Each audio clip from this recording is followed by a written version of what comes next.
welcome to Thinking Green. I am Rana, and before I introduce tonight's guests, I have a couple of announcements. Tomorrow night at All Souls, there is a Songs of Freedom and Struggle concert at Friday Night Folk. It's at 7:30 p.m., and it's going to be Jeff Kaufman, Charlie King, and Carin Brandow. And the songs are going to be about political struggle, environmental struggles. Most of you know Jeff Kaufman from his sea shanty work, but this is more focused for Martin Luther King Day.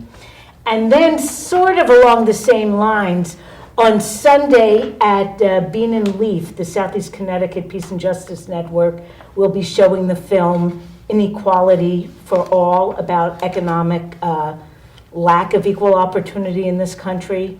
As I said, Sunday the 19th at Bean and Leaf, and it's at 4 p.m. followed by discussion. And that one is free and open to the public. And one other thing, Monday is Martin Luther King Day, and if anyone knows what the local plans are for a march, that's sort of an annual tradition in New London from City Hall to Shiloh Baptist Church.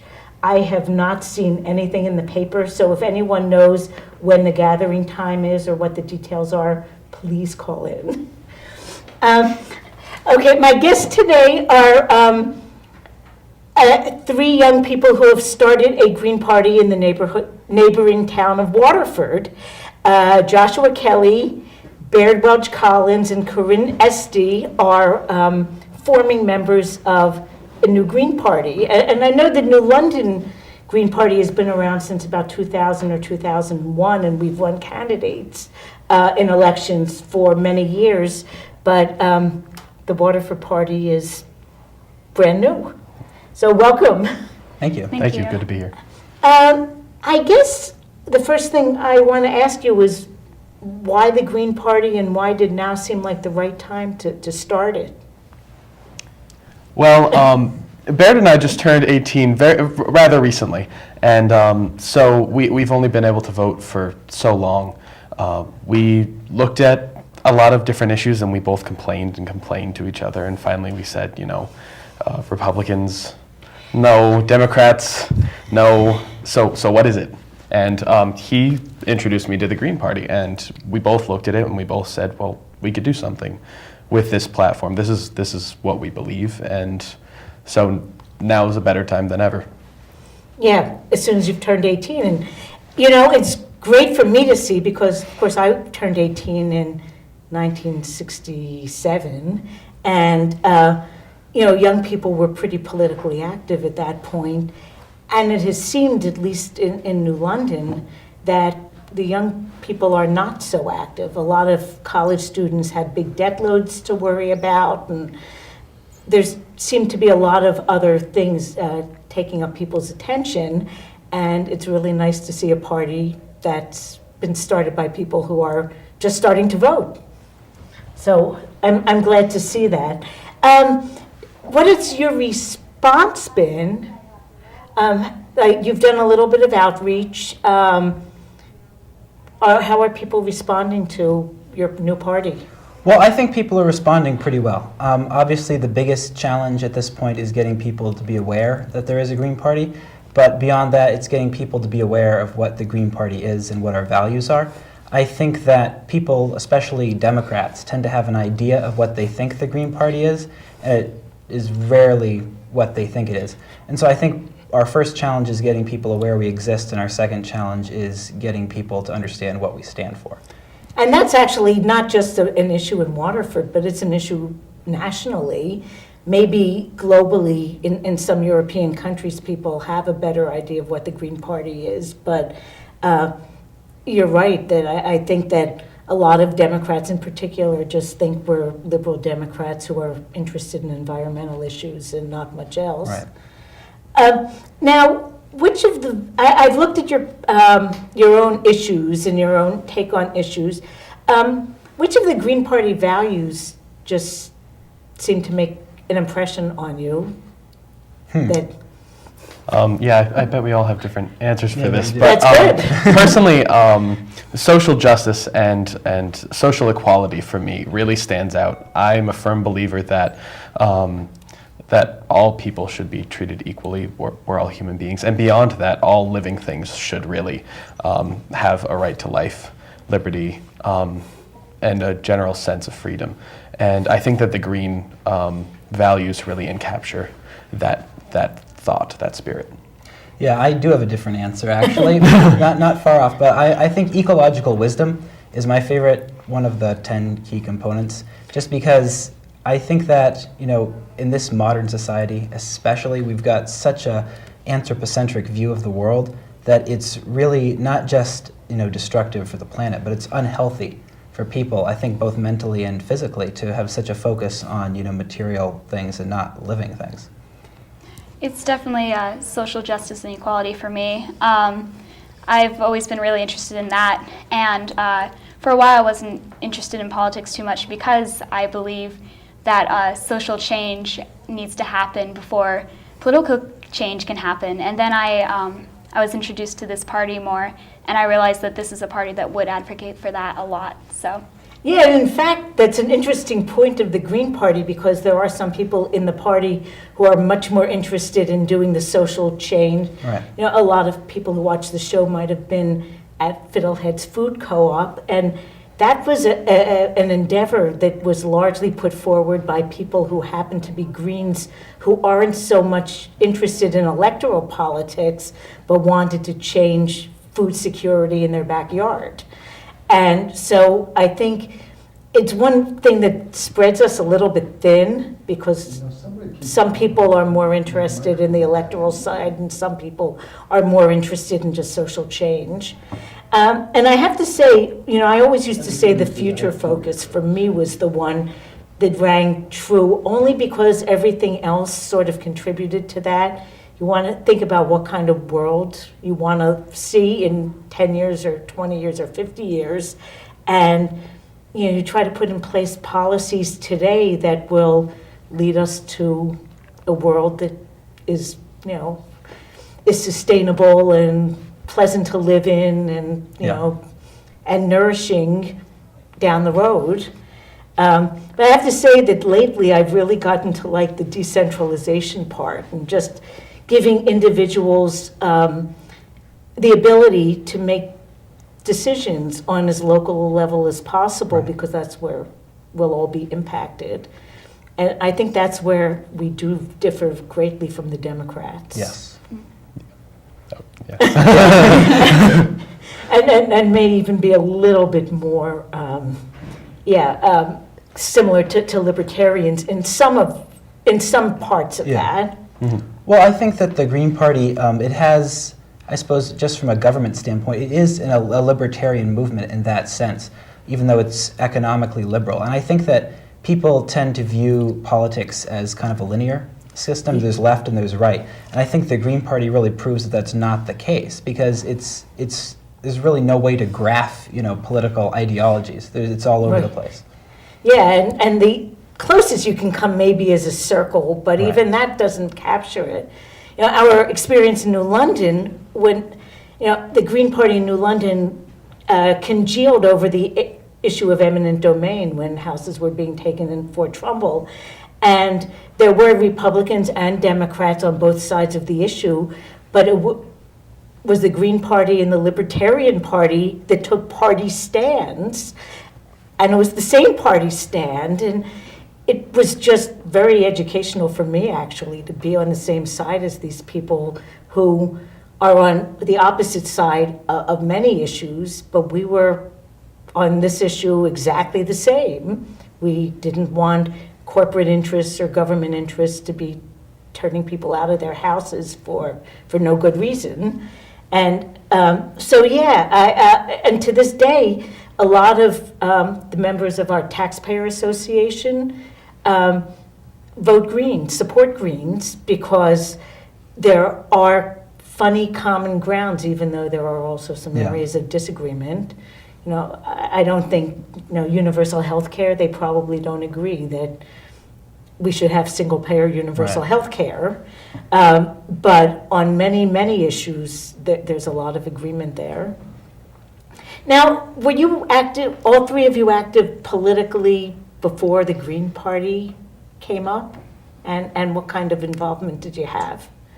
I would say that we were all fairly politically involved before we started the Green Party. I mean, just the simple dialogue between the three of us about politics was enough to get us on this track already. And also, I know that Baird was in quite a number of political clubs in high school. Yes, I've been involved in some political things. Before the Green Party, I largely kind of focused on groups, and it kind of accumulated, I support this group, I'd support that group, but the Green Party kind of tied it all together, so. So what kind of groups? Well, that's a good question. I think that the group Sea Shepherd, the Sea Shepherd Conservation Society, really kind of started my interest in environmentalism. That was a long, long time ago. And then beyond that, I guess that kind of evolved into the aspect of the social justice part of it. And as a folk musician, I guess that kind of tied in too, because I learned about Woody Guthrie and all these people and the IWW. So it really just kind of all came together. Yeah, and the WWW was quite interesting and quite different from what our labor movement looks like in the United States today.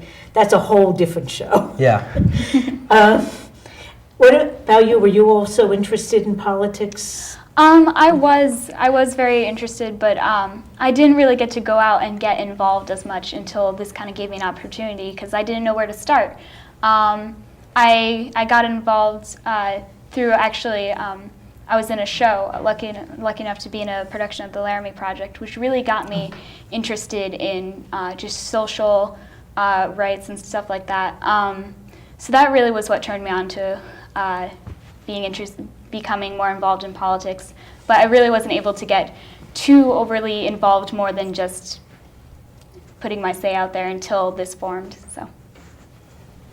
Now, were you involved in high school in politics? High school, I was involved in politics. I in a personal way. I would always keep track of what was going on, and there were a couple times that I made my way down to town hall to make a case. One time, very specifically, when they were debating the town of, or the Board of Education rather, was discussing the budget for the fiscal year, and they were talking about cutting the Spanish, the language program for elementary school kids, and I was very against that, very opposed, in favor of other programs that I didn't think necessarily needed to stay.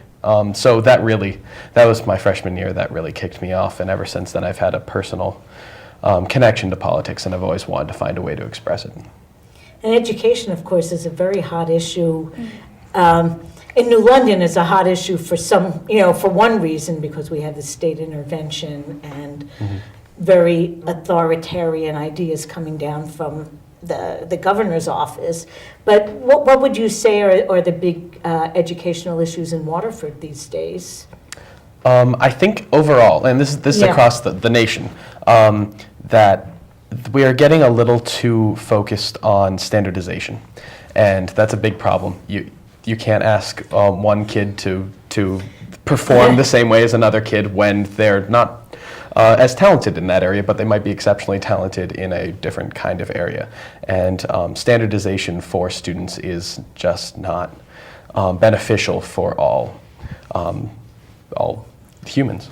I think that here in Connecticut, that's especially taking the form of the Common Core initiatives, which the state has recently been putting into effect.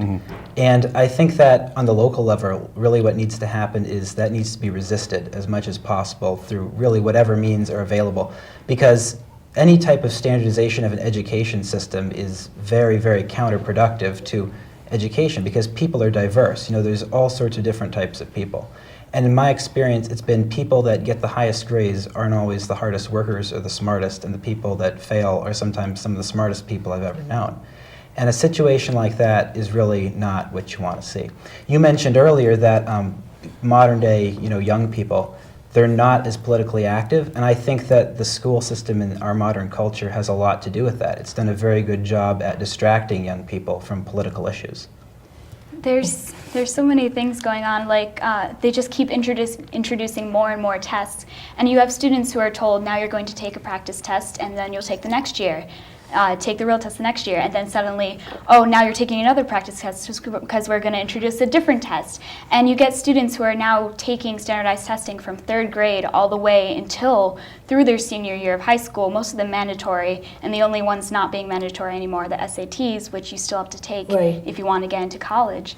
So you just see these students being completely bombarded by tests, when before it was still bad, obviously, going up through 8th grade and then another test to be able to get out of high school your sophomore year. But now it's just all throughout high school, and you never know.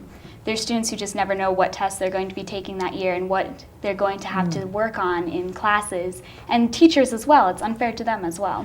I'm thinking, I read something recently, and I have to say I worked for Head Start for many years. I'm a retired preschool teacher.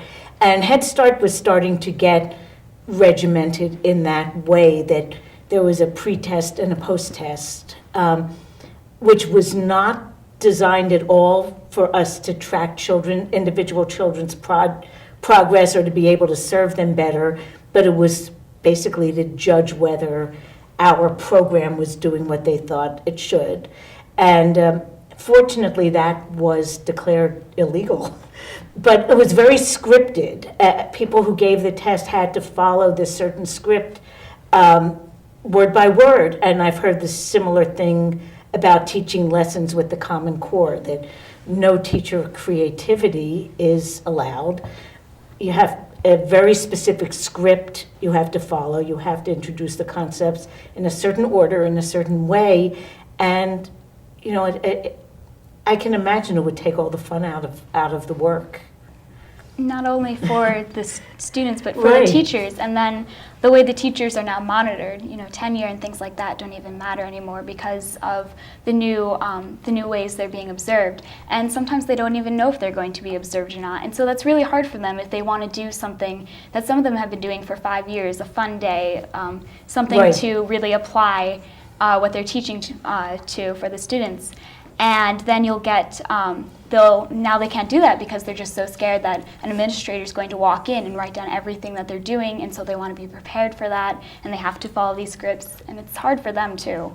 Well, I hate to say it, but I'm kind of glad that some of these problems are showing up in the more affluent districts. Yeah. Because I think it has the potential for creating a solidarity among districts that might struggle with a lot of different problems because they have different demographics. But it sounds as though what's happening in Waterford is a little bit different from what's happening in New London, but not that much. You know, parents can opt their children out of the test, but they're not really very well informed about that. And part of my concern about the testing is who the data that's being collected is being shared with. Yeah. There are a lot of privacy issues, and parents can also opt out of having, like, the U.S. military get hold of the data from their kids' test taking, but it's not publicized very much. It's, you know, maybe on the last page of a parent handbook that's 50 pages long, and not very well explained that, yes, parents are allowed to say, don't share my son or daughter's information, but I don't think many parents know about it or take advantage of it. Yeah. So other than education, which I guess since you're not that long out of high school, you really have a very fresh view of, what other issues do you see in Waterford that really could use a little bit of a greening? Well, I think that land management issues, those are always a good one to talk about, especially along the shoreline, because there's always going to be someone wanting to develop some area along the shoreline, and really anywhere in Waterford technically is part of the shoreline because it all runs off. And there's many issues like that in Waterford. And East Lyme, there's the whole Oswegatchie Hills situation. Oh, yeah. That's pretty interesting. And that's been persisting for... That's been persisting for a while. Yeah, for a long time. But in Waterford, we have a few issues like that, like the Cohansey School property. I know the town is interested in using it for commercial development, and we are opposed to that quite obviously because it should not be commercially developed. It should be preserved. There's a lot of forest back there. There is a huge amount of forest back there. I had a Head Start classroom at Cohansey for a few years, way back in the 80s. And that was fantastic, really, that the students could go Yeah. and wander in the forest. But, so what are the is it thought that it's because it's fairly close to Crystal Mall, it would be prime for development? I believe that's the thinking. That's kind of the same thinking that's used really anywhere in the United States when it comes to development, is that the idea that land that isn't being used is worthless, and that land that is just lying fallow, I guess would be the term, has no real value. And that's really something that it's startling to see here in Waterford, and it's a little bit frightening, because if we're just going to look at this land and say it's valueless for the life that's there, then what are we saying about the Waterford Beach property? What are we saying about really any coastal area? Well, the seaside property is a Right. prime example It's another of good an one. opportunity that the town had and Right. kind of threw away. Yeah. Do you think part of it is driven by fear that, the Millstone dollars aren't going to support the Waterford economy forever? Yes, I've talked with town people, and the one thing that kind of stands true is Millstone is almost a looming threat to anyone who wants to do really anything in the town that doesn't fall into the status quo. Millstone provides a huge quantity of the tax dollars to the town, and both Democrats and Republicans are very good at being submissive when it comes to large businesses, especially energy businesses like Millstone.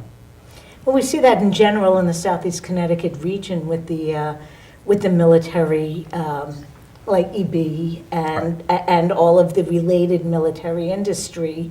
A few years ago, I went to a conference up at UConn on like peacetime conversion, and there's research. They know there's more jobs and more income generated from healthcare-related jobs and from greener jobs. But it's daunting for a lot of people to convert from what you know to what you Right. don't feel that comfortable with. But Millstone, I've always thought it very aptly named, eventually is going to be a real problem. Right.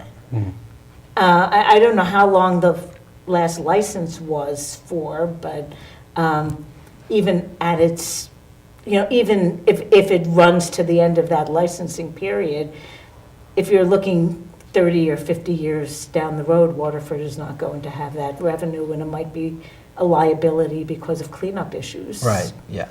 That's a very real possibility, is that if Millstone eventually does shut down, which it will have to, obviously, is that Waterford is going to be left with the cleanup problems from the fuel rods and just the whole general area. And theoretically, that shouldn't happen, but there are many, many examples all across the country of where corporations take over, an area and there's environmental destruction, and then it does not end up coming, the money doesn't end up coming from the corporation to pay for it. It ends up coming from the taxpayer dollars. Yeah, either ratepayers or Right. town taxpayers. Well, a friend of mine had observed that, in our system of capitalism, which isn't really capitalism Right. exactly, it's more corporatism, profits are privatized, but costs are socialized. Yeah. And it's kind of the worst of both worlds. I think pure capitalism, where the people who are, getting the profits are also responsible for the cleanup costs, would be, which is more a libertarian view, Right. would be relatively good compared to what we have. Right. Compared to what we have now, I think that libertarian capitalism would be an advantage, because I've heard a lot of terms used to describe what our current economic system is, and I think that, I know Bernie Sanders uses the term hyper-capitalism. A lot of people use the term corporate fascism even, Yeah. because it's very similar. I mean, when you have corporations and politicians so closely connected, it almost becomes you can't tell the difference between them. And I guess we can move from that into the whole general issue with the Green Party and corporate influence on policies nationwide. One of the tenets of the Green Party is that there's no corporate donations accepted, and many of the parties don't take even PAC money. Right. So I don't know. Do you see that as something that could spread from the Green Party outward? I hope so. I really hope that it does. I believe that corporations influence politics too much. Republicans and Democrats are taking a little too much money and a little too much influence from some of these corporations. And if it could become a general rule of thumb to not accept donations from corporations, I think we could really get down to good policy making in the United States. Yeah, some of the thing, I mean, I had printed out this thing I found on the internet today about TPP. Oh, yes. And I don't know if all the viewers know about TPP, but would you like to talk about it a little? Well, I heard it described a little bit as the NAFTA on steroids, the North American Free Trade Agreement. And so I think that that's generally kind of the problem with it, is it's just more of this free trade that's going to, I mean, the TPP is really an issue not just in America, but it is really all around the Pacific countries, because we've got, Vietnam, where child labor is perfectly legal, and then Right. just as an example, and then in the U.S., we have jobs going from unionized workers here to, 12-year-old girls in Vietnam. And so that really is the heart of the issue with TPP. Yeah, and one of the other pieces of it is that corporations actually would be given power over governments. Right. That they'd be able to sue governments that tried to make laws that would cut into profits. And once again, what you had said about how the cleanup is usually not done by the people who are doing the pollution, we could end up with a terrible situation that taxpayers and citizens are paying for conditions that are being caused by the corporations, and their governments are kind of helpless against it. It's a pretty short-term view. So anyone, the TPP is, I guess it is not being fast-tracked at this point, Right. but it could be hugely dangerous if people are concerned about GMOs in their food. Mm-hmm. It could be a big problem for, any state, country, municipality that wants to keep out GMO seeds, for example. So that is part of that whole problem. You know what? It's almost 7:30. I think we're going to take a break and go to the community calendar. It's got a lot of events related to the hygienic coming up. And then we'll come back. We invite you to call in, and we'll talk more about Waterford issues and national issues. All right, sounds good. Okay.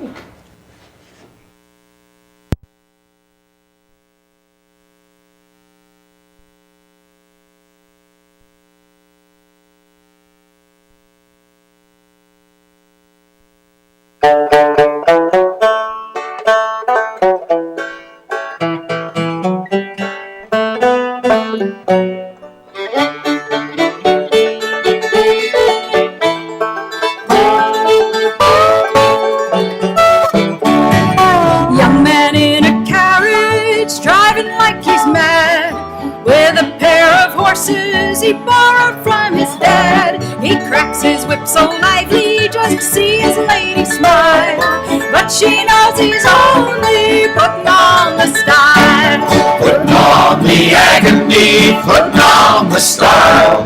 That's what all the young folks are doing all the while. And as I look around me, I'm very apt to smile to see so many people putting on the style.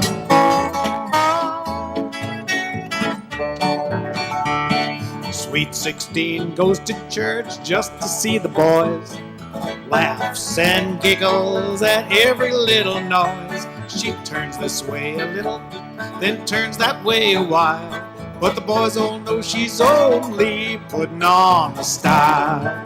Putting on the agony, putting on the style. That's what all the young folks are doing all the while. And as I look around me, I'm very apt to smile to see so many people putting on the style.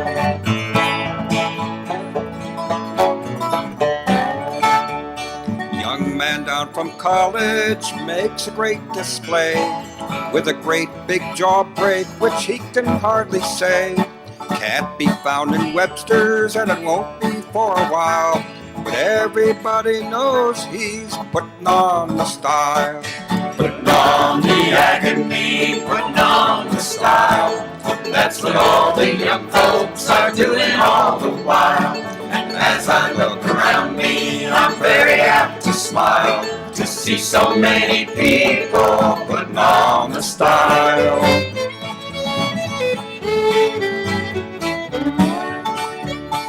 Young man in a restaurant smokes that dirty pipe, looking like a pumpkin that's only halfway ripe. Smoking, chewing, drinking, and thinking all the while that there ain't nothing equal to putting on the style. Putting on the agony, putting on the style. That's what all the young folks are doing all the while. As I look around me, I'm very apt to smile to see so many people putting on the style.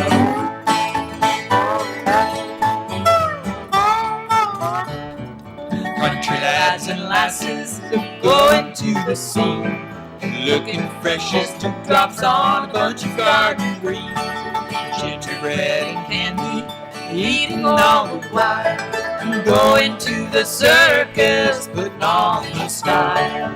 Putting on the agony, putting on the style. That's what all the young folks are doing all the while. And as I look around me, I'm very apt to smile to see so many people putting on the style. Preacher in the pulpit, shouting with all his might, glory, hallelujah, puts the people in a fright. You might think that Satan's coming up and down the aisle, but it's only the preacher putting on the style. Putting on the agony, putting on the style. That's what all the young folks are doing all the while. As I look around me, I'm very apt to smile to see so many people putting on the style.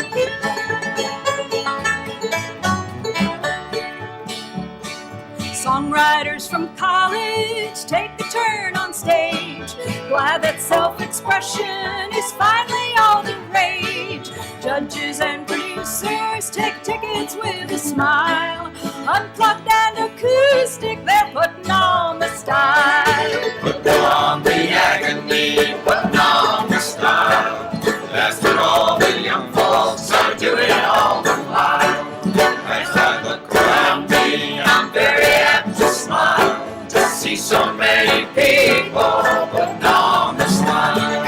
Putting on the agony, putting on the style. That's what all the young folks are doing all the while.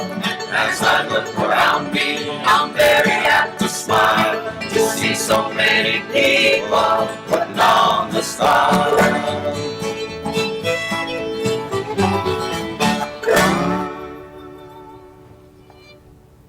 Welcome back to Thinking Green. I'm here with Joshua, Baird, and Carin, and they are founding members of the Waterford Green Party, which is very exciting to me because until very recently, New London Greens were the only Green Party in Southeast Connecticut. About 6 months ago, a Norwich chapter started, and now Waterford, I think we might be the most green corner of the state at this point. So if people want to find out more about what the Waterford Greens are up to, how can they go about doing that? They can visit our website, www.waterfordgreenparty.org. They can also email us, info@waterfordgreenparty.org to get in touch with us, or they can mail us at 9 Farmstead Lane if they don't have access to the internet, and just ask how they would best be suited to get involved, offer their assistance, and there's a whole calendar of events if they want to see when our meetings are on our website. And you meet at the Waterford Library, so it's Right. very Yep. convenient. Mhm. Now, one of the challenges you've had, I think, because you're appealing largely to young people, is getting people registered, not just green, but registered to vote. Right. So what would your suggestions be for people who are watching, who might be 17 or 18 years old and be saying, why should I register? You know, it doesn't make a difference. It does make a difference. People think it doesn't make a difference, but when you have enough people who think, well, I'm going to vote against the opposing thing, but I don't think I'm going to vote because it won't make a difference, there's hundreds of people out there who are also thinking the same thing, and if you all voted, then it would make a difference. So, you do have to register, you do have to sign up and vote, because your voice does mean something. Well, I think that if you're voting Democrat or Republican, your voice doesn't mean as much as if you're voting for a minority party. And I think that's for two reasons. One is there's very little difference in policy-wise between Democrats and Republicans, and also because when you're voting for minority party, your vote is a protest, in a sense. It means a lot more because there's fewer of them. Well, it's interesting. I mentioned before when David Cobb was in New London 2 years ago, but he was also came for the first time in 2004 when he was running for president. And at that time, there was huge pressure for people, to vote for the lesser of two evils, vote for Kerry. And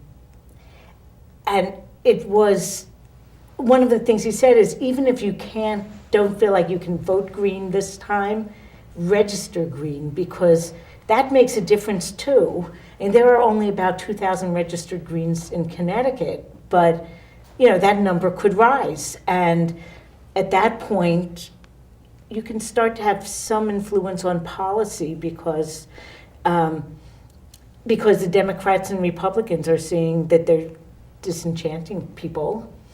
And besides, such a high percentage of people registered in Connecticut are unaffiliated with any party.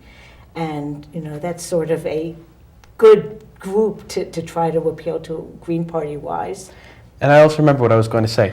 For local elections, so many fewer people come out to vote for local elections. So when you have Greens, when you have a minority party running in local elections, every vote towards them really counts. Because there are so few people voting on the total, your percentage can get very high if you have enough people following you. And in some places, in Connecticut also, Greens have gotten election, particularly where there are district representation, where the Green candidate can literally knock on every door in the district. And, once they show up, they're a real person. So talking about electoral politics, do you have plans to get involved in Waterford elections sometime in the next year or so? Yes, we do. I'll field that one. So the next major Waterford election cycle is in 2015, because they fall in odd years. And we have an advantage in that we're formed now, so we kind of have a year to prepare before we have to really start buckling down to campaigns. At this point, we're really looking for candidates, anyone who would be interested in running on the Green Party platform. We found a couple so far. I know Josh's parents might be considering running. I know my father, Dr. Collins, is probably going to run for Board of Ed. Beyond that, we're really looking for candidates. So if anyone wants to run, contact me. So now I did live in Waterford at one time, but I don't remember. The school board positions are at large, or are they district? Do you vote for just a representative from your neighborhood? I believe they're at large. I think they're at, Yeah, they're at okay, large. and RTM is RTM is district. Is district. Yeah. And you're looking for candidates probably for both Board of Ed and Definitely for RTM? Yes. Yeah. See, and to me, RTM would be very appealing, having run in a citywide council election in New London, and you need 1,500 votes out of all the voters to get elected, and you just can't knock on 5,000 doors. And for each district in Waterford, it would be pretty doable, especially since the Republicans and Democrats are pretty even, I think, in Waterford. Yeah. Fairly even, yeah. Yeah, so you're looking for candidates, not necessarily to say yes right now, but for Board of Ed and for RTM for 2015. Now, does Waterford also have elected, planning and zoning board people? Mm-hmm. Yes. Yep. Planning and Zoning, Board of Appeals. Then, of course, there are selectmen. and there's a town clerk. There are all kinds of other elected positions that we would love to have people run for if they were interested, of course. Yeah, some of them in particular would be like planning and zoning, or, there's probably a conservation commission, would be natural places for Greens to get involved. The land use issues you bring up are huge in Waterford right now. Right. Now, you mentioned Cohansey School earlier. What would you envision as a good reuse of Cohansey School? Well, I think the ideal would be, I know right now the town is looking into the environmental cleanup of the property, but I think the ultimate ideal would be to have it turned into a town property, into a park, have it be preserved that way. Failing that, obviously anything that saved the property from corporate development for industrial purposes would be better than nothing. Well, I have a friend who grew up in Linwood, New Jersey, and he said all the old schools, even if they close down, the city keeps them and keeps them maintained sometimes for a decade until they figure out what a good public use would be. And of course, in the case of Cohansey School, it's not just the building, it's, I don't know how many acres it's sitting on, but it's quite a bit of land, yeah. Yeah. Now, is the same thing happening? Now, Southwest School is only partly occupied as well. As far as I know, that one is being occupied and it's being maintained and it is at use. I know it's being partly used by Learn, their Yes. their Dual Language Arts Academy is there. And of course, Southwest doesn't have the huge acreage that Cohansey does.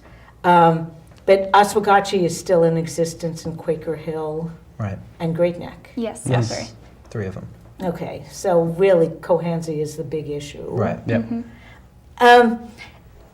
I guess we have only about 10 more minutes left, but I think it might be a good idea because some people still don't really know what the Green Party is about, to talk about some big issues. What do you see, I guess, as the unique Green Party take on major issues like energy or transportation or whatever, your choice? You want to start? Sure. Well, as far as energy goes, of course, Greens are obviously very about renewable energy. Not nuclear, not fossil fuels, things that can be sustained for as long as humans inhabit the earth. It's very important to not use up our natural resources. It's very important to not pollute to the point where it's no longer a good thing for humans, where it taxes our health. We're seeing that.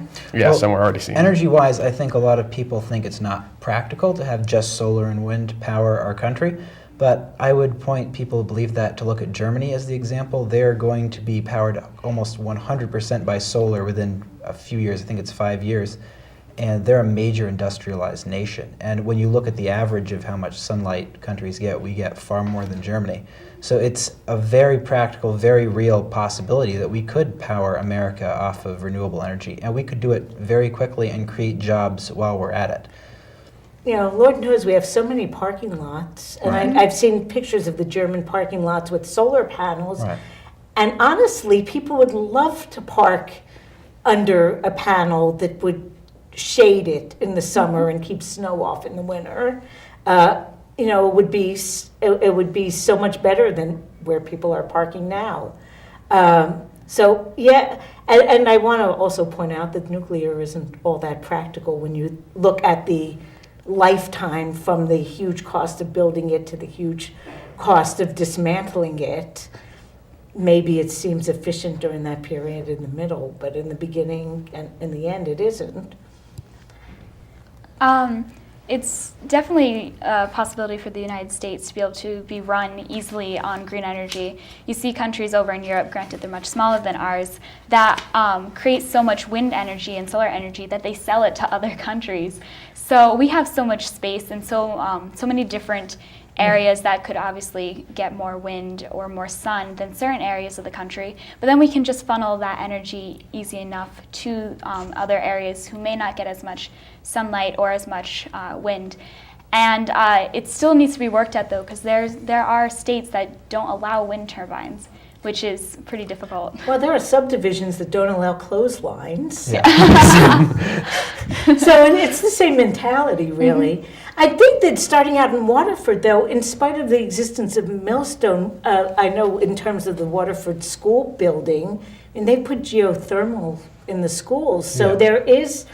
there is some sort of impetus for that this works and it can be done, and it can be done at a reasonable cost, and it has a practical side. And, this goes also back to the Green Party issue of decentralization. It's so inefficient to be, moving our power over lines over thousands of miles, Right. that, it just isn't what we do, that we think is practical isn't always that practical. I looked at, I looked at your issues. Nonviolence, that's, how would that apply locally, and then how do you apply that more with a national view? Well, I think that locally, it's kind of limited in its applications, but I think that there are applications. I mean, obviously in every day-to-day life, nonviolence is great to practice, but beyond that, we live very close to the subbase, we live very close to Electric Boat, to these military industrial facilities, and nonviolence kind of means that we don't look too favorably on them, I think. That's not necessarily a popular view in this area, but it's one that we have. I think on a larger scale, though, on an international scale, nonviolence is a lot more important, and it's a lot more obvious. It means that we oppose drone strikes. That's a big one. We oppose supporting nations such as Israel that are using violent means to be imperialistic. We oppose our own means of being imperialistic. Yeah, Uri Avneri, old-time Hebrew Israeli peacenik, wrote long ago about how the narratives in the United States and Israel were so similar, and they were kind of imperialist in the same way we are. I think it's a more general colonialist kind of view, but it's a lot of money goes to prop that up. Right. And nonviolence, I always think about how that's really inefficient. It's like if you live on a block and you have a neighborhood and you're nice to your neighbors, you don't need to buy security systems or guards or, guns for your house. You're just getting along. It costs a lot to have a hostile relationship with your neighbor or with the world.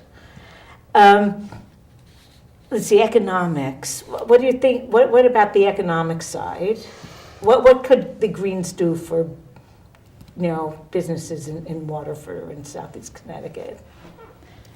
And a special focus on local business, small business, community business is really what the Green Party is all about.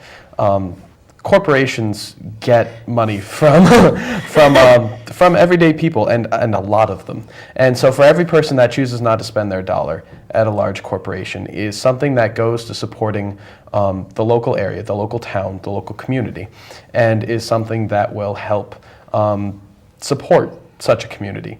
And I think that it's important to, and I think that the Green Party also thinks that it's important to support local businesses and small business owners too. Yeah. I think that also worker-owned businesses and workplace democracy are really important. I know that Waterford has a couple of worker-owned, I believe there's steel plants. Oh, wow. One of them, at least one of them, and that's really good. I think that, we want to see that on a much larger scale. Yeah, that's a fantastic idea. Yeah. I think it can be tough at times for some businesses in Waterford because we have one of the largest and considered best malls in the area. And so there's a lot of people who come and just will go straight to that mall to get whatever they need. And we have great stores for clothing and all sorts of things all around Waterford and around New London and East Lyme as well. And it's Waterford and going into like Niantic, there are also huge tourist areas as well. We may not see it, seeing as we're here all the time, but for people who come from central Connecticut who want to go to the beach, where are the places to go? And it can be so easy to go, I want to go shopping for a day and go to the mall. But we really want to support and promote these wonderful local businesses we have, a lot of them which are also pretty green. Yeah, and the money stays in the community Right. to a much greater extent. New London, in a way, is more fortunate than Waterford because the big chains aren't really that interested in locating in New London itself. You know, if there were a Starbucks downtown, it would probably put 4 coffee shops out of business that are locally owned and all have their own favorite clientele and their own little quirks. Yeah. So it is a challenge. And I was not as part of the Green Party, but I was going to ask you if there are any groups that are trying to get the businesses in Waterford, the small ones, together to like advertise together, or could be something. I don't know of anything like that, but that doesn't mean it doesn't exist. I've just never. Yeah, I haven't heard. I know in New London we have a New London Local First organization, but I was curious because Waterford actually has a lot of small businesses too. They're just not right in the mall area. Right. They're more Spread out. Yeah, We don't really have a in main the street. pockets. No, and in fact, that's been in the news recently, right? Maybe we have about 3 more minutes. Maybe you can talk about Main Street in Waterford and the lack thereof. All right, well, I don't know much about it, but I know that the town of Waterford is interested in renaming one of the streets Main Street. And they've thrown around a lot of different ideas. Some of them are pretty ridiculous, and some of them make a lot of sense. So I'm hoping to settle on one that makes a lot of sense. They've suggested Green Tree, Boston Post Road, and Rote Ferry Road are the three of the top choices right now. And it'd be good because we do have a center of town more or less, but it would really probably help bring more of a sense of community. Yeah, to have some place that's really associated with Waterford. Yes. Because that is true. Jordan Village is, in a way, Right. Yeah, that's connected all- right next to our Yeah. center of town, so yes. is not far from the city hall and the schools. And once again, since we're on our last couple minutes, let people know what kind of help you could use, what they can do if they're interested in registering at all or changing their registration to green, or how to get in touch with you. If you're interested in registering as a green, we have on our website, you can go to our website, we have a link right to the registration form that you can print out, send to your local town office. If you're interested in volunteering with the Waterford Greens, we have a whole volunteer section where you can look at a list of some of the things we need on our website. But we are looking for people to come and voice their own opinions, voice their own ideas at our meetings. We're also looking for people to run as candidates. And of course, we're always looking for people to help run just various events, people who are interested in helping out in a more physical way. Anything to add? You can find us on Facebook and on Twitter, and we have a website as well, www.waterfordgreenparty.org. 1 minute. Okay, you still have another minute. And that's just about what I was going to say. Yeah. I recommend that people come to our monthly meetings if they want to get involved, because that's where much of the discussion takes place. They're once a month at the Waterford Library, and generally they are, and we advertise that on our website and on Facebook beforehand. And I'd also like to add that, I don't know if I mentioned this before, but just to clarify that we do have a calendar of events on our website. So if you're ever wondering about any Green Party event that's coming up, you can always check the calendar of events on our website. And you don't have to be a registered green or 18 years old to attend. Not at all. Nope, not at all. If you're interested, show up, and I'm sure you could pick up a registration form on the spot if you wanted. Absolutely. Well, thank you for coming on. I hope people check out the Waterford Greens. Next week, we're going to have Amy D'Amico from Habitat for Humanity and someone from the Restore, so we're going to be talking about that.